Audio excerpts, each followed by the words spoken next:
तो दोस्तों इस वीडियो में हम लोग बात करेंगे कि कैसे हम लोग दी सैंटियागो बर्नाब्यू शो कर सकते हैं सेकेंड लेग में। देखो ये मैं वीडियो बना रहा हूँ, इसका मतलब ये नहीं कि मेरा आशा है या फिर मेरा एक्सपेक्टेशन बहुत ज़्यादा है। Yes, I don't have any expectation. Zero में नहीं कह सकता ऑब्वियसली, क्योंकि लाइफ में कुछ भी परमानेंट नहीं है, एवरीथिंग इज टेम्पोररी। कुछ भी हो सकता है लाइफ में, स्पोर्ट्स में, लाइफ में कुछ भी हो सकता है।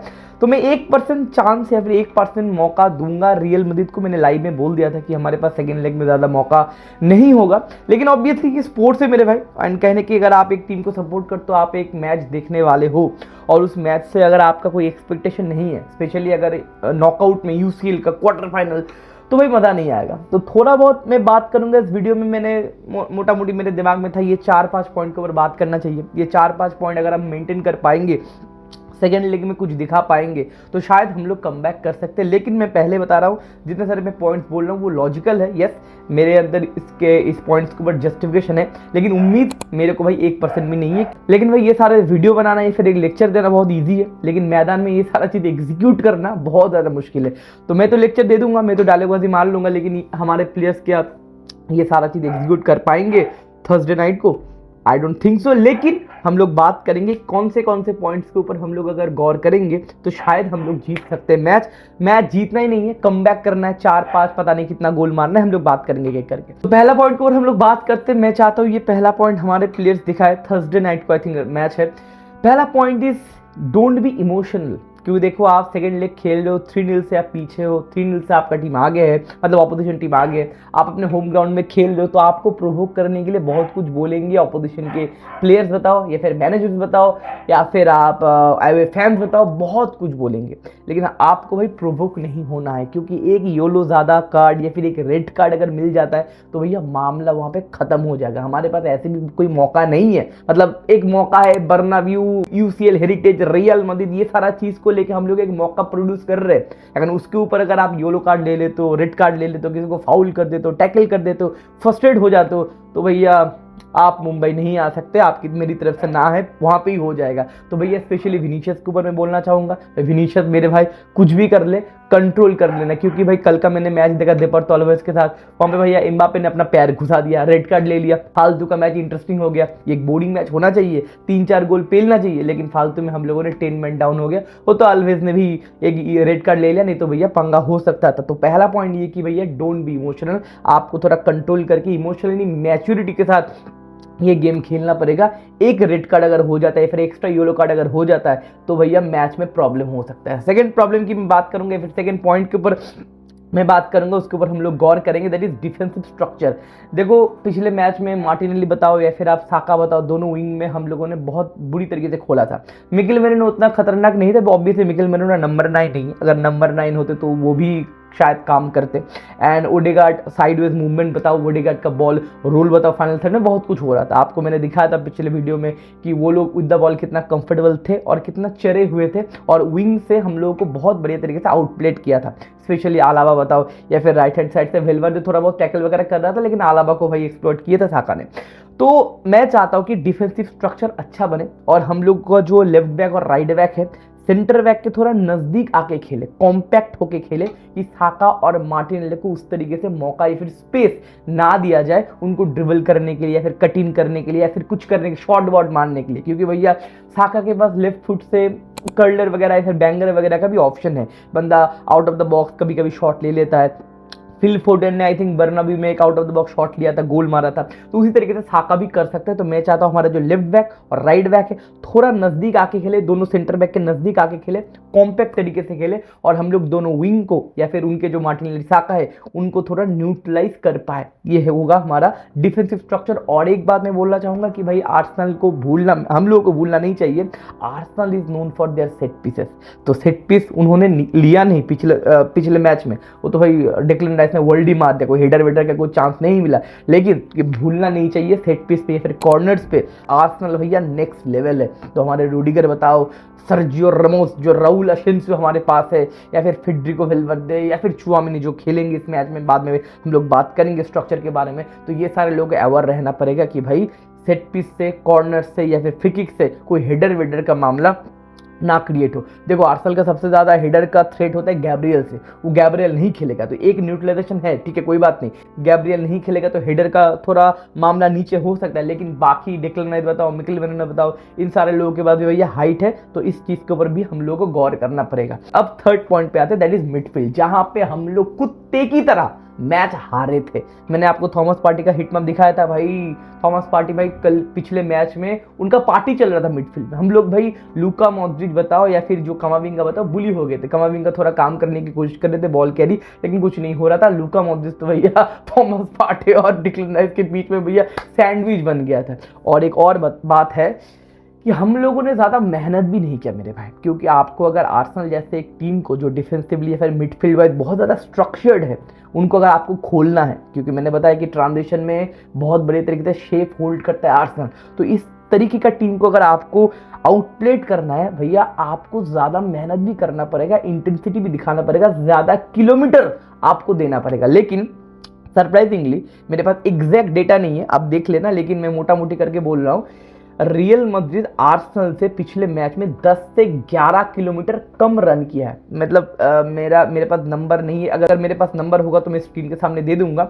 आर्सेनल ने भागा है मोटा मोटी करके 130 किलोमीटर और हम लोग भागे मोटा मोटी करके 120 किलोमीटर, या फिर उन्होंने भागा 120, हम लोगों ने भागा 110, तो मोटा मोटी करके 10 से 11 किलोमीटर हम लोगों ने कम दिया है फील्ड में। तो भाई फुटबॉल फील्ड में अगर आपको 10 किलोमीटर कम दे तो अपोजिशन टीम से, जो डिफेंसिवली स्ट्रक्चर्ड है, विद द बॉल कंफर्टेबल है, तो भैया प्रेसिंग स्ट्रक्चर आपका अगर इतना फुद्दू होगा तो भैया कैसे मिडफील्ड कंट्रोल करोगे, कैसे मिडफील्ड डोमिनेंस करोगे और कैसे आप अपोजिशन को हराओगे। तो भैया मिडफील्ड में मैं चाहता हूँ ज़्यादा मेहनत दिखे, मिडफील्ड ज़्यादा कॉम्पैक्ट दिखे, और मिडफील्ड में ट्रायो देखना चाहूँगा एक Tchouameni, because of the physicality. Tchouameni को हम लोग पिछला मैच में बहुत मिस कर रहे थे, बिकॉज डिक्लन राइस और थॉमस पार्टी के बीच में मेरे भाई लूका मॉड्रिच नहीं हो सकते। Obviously he is one of the best, लेकिन वो अभी अपने प्राइम में नहीं है, और physicality can be a biggest factor. Declan Rice Thomas Partey के बीच में हम लोग को एक फिजिकलिटी वाला डिस्ट्रप्टर चाहिए ट्रांजिशन होल्ड करने के लिए या फिर लाइन ब्रेकिंग पास को ब्रेक करने के लिए, दैट इज चुआमेनी वो काम कर सकता है।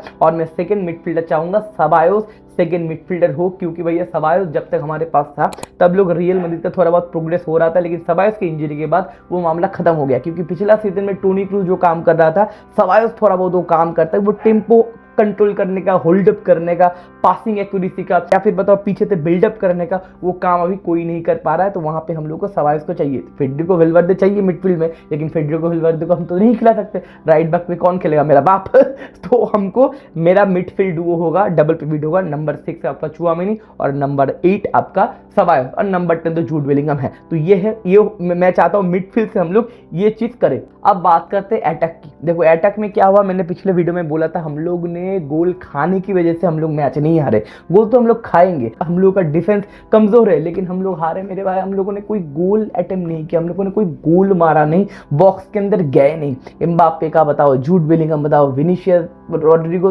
भाई स्टिंकर ड्रॉप कर दिए। और एक बात है कि भाई सैंटियागो बर्नाब्यू में आई गारंटीड कि ये लोग और भी ज्यादा चार्ज होंगे, बेहतरीन फुटबॉल आपको दिखाएंगे, 1 से 2 बंदे का गेम अच्छा होगा।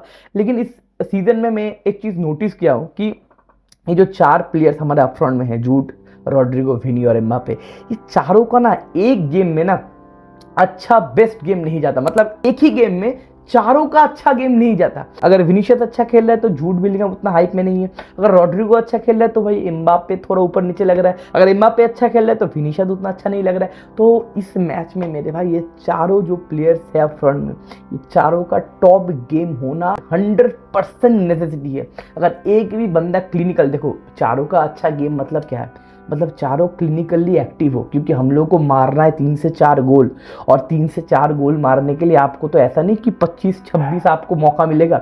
सामने आर्सेनल होगा, यस आपका होम ग्राउंड होगा, सैंटियागो बर्नाब्यू होगा, क्लोज डोर होगा, आपके फैंस होंगे, बहुत ज़्यादा एटमोस्फेयर खतरनाक होंगे, लेकिन वो लूलेंड तो नहीं होंगे ना मेरे भाई, वो भी मैच खेलने आएंगे, वो भी फुटबॉल खेलने आए होंगे। तो कहने कि आपको 25, 26, 30, 50 आपको मौका नहीं मिलेंगे, आपको मोटा मोटी करके 7-8 मौका मिलेगा। उस 7-8 मौके में आपको पेलना है, 50% गोल पेलना है। तो भैया आपके जो फॉरवर्ड्स है उनको क्लिनिकल होने की दरकार है। एक दो फॉरवर्ड नहीं, ये चारों जो मैंने ये बच्चे का नाम बताया कि एम्बापे, रोड्रिगो, विनी और जूड, ये चारों को अपफ्रंट में अपना काम करना है और हो सके तो ओवर परफॉर्म भी करना है।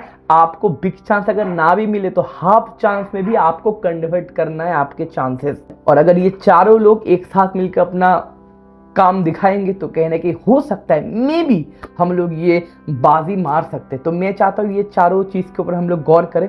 और अभी बात करते हैं प्लेइंग 11 के बारे में। देखो शॉर्ट में प्लेइंग 11 में बता देता हूँ मैं क्या चाहता हूँ। ऑब्वियसली थिबो कोर्तोआ नंबर 1, आपके सेंटर बैक पेयर हमारे पास कोई ऑप्शन नहीं है, रूडिगर और Sergio Ramos, Raul Asensio. Right back में अगेन ऑप्शन नहीं है, फेडरिको वेलवर्डे इन्वर्ट करके आएंगे और मिडफील्ड में काम करेंगे और मार्टिनेली को थोड़ा पैक्टअप करने की कोशिश करेंगे। लेफ्ट बैक में हमारे पास कोई ऑप्शन नहीं है मेरे भाई। अलावा आई थिंक डिस्कम्फर्ट के लिए नहीं खेल सकते और मेंडी अवेलेबल नहीं है, तो भाई एक ही बंदा है, दैट इज आपके फ्रान गार्सिया। और ये मेरा टेंशन का बहुत बड़ा कारण है मेरे भाई, क्योंकि साका भाई फ्रान गार्सिया के सामने साका मार देगा ना।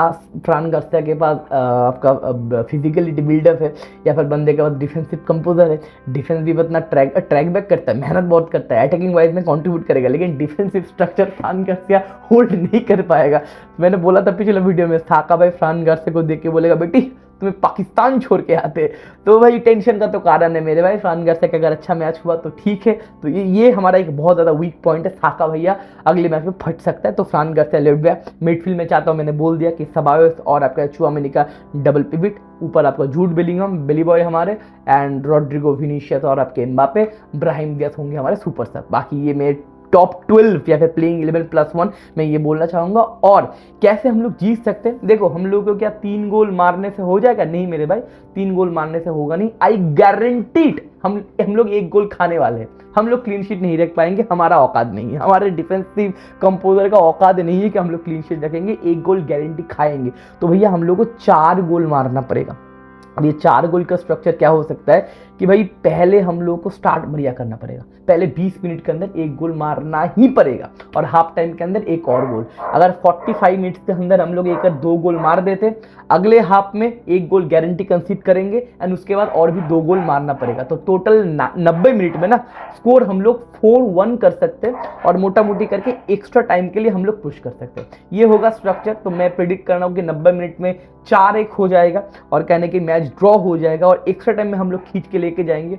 एक्स्ट्रा टाइम में अगर हम लोग एक एक्स्ट्रा गोल मार दे तो मैच हम लोग जीत जाएंगे, या फिर हम लोग को पेनल्टी तक खींचना पड़ेगा, पेनल्टी में जाके हम लोग मैच जीतेंगे। अगर हम लोग मैच जीते तो, और मैं ये बात मैं फिर से बोल रहा हूँ मेरे भाई, मैं जो वीडियो में जो चीज़ बोला मेरे दिमाग में था, लॉजिक था या फिर मेरा थोड़ा बहुत जस्टिफिकेशन था, मैंने बताया, लेकिन इस चीज़ के ऊपर मेरा 1% भरोसा है सिर्फ, क्योंकि बात बोलना, डायलॉग बाजी मारना तो बहुत ईजी है, लेकिन फुटबॉल फील्ड में वो एग्जीक्यूट करना बहुत ही ज़्यादा कठिन है। तो भैया देखना पड़ेगा कि मैंने जो बात बताया वो सारा चीज़ हम लोग एग्जीक्यूट कर पाते कि नहीं। And I hope Santiago Bernabeu में कुछ मिरेकल हो, क्योंकि सेंटियागो बर्नाब्यू भाई यहाँ पे बहुत कुछ होते रहते हैं एंड हमारा जो सेंटियागो बर्नाब्यू की जो आत्मा है वो हमारे रियल मैड्रिड का मदद करते रहते हैं एंड यूसीएल लाइट्स में स्पेशली नॉकआउट्स। तो देखना पड़ेगा भाई, हम लोग बायर्न म्यूनिख को हराए थे, सिटी को हराए थे, सिटी को फिर से 3-0 से हराए थे एंड PSG को हराए थे, चेल्सी को हराए थे, बहुत सारे लोगों को कमबैक हम लोगों ने किए थे। लेकिन इस बार क्या मामला घुमा सकते हैं हम लोग? बहुत टफ है, बहुत ज़्यादा टफ है, क्योंकि आप जानते हो आर्सेनल का मेन पॉइंट उनका अटैक नहीं, उनका डिफेंस है और उनके डिफेंस के अगेंस्ट में मैंने बोला कि 4 गोल मारेंगे। जो बोलना जितना आसान है वो एग्जीक्यूट करना उससे कई ज़्यादा मुश्किल है। लेकिन देखना पड़ेगा भाई, at the end of the day life and sports में आपको हिम्मत नहीं हारना है।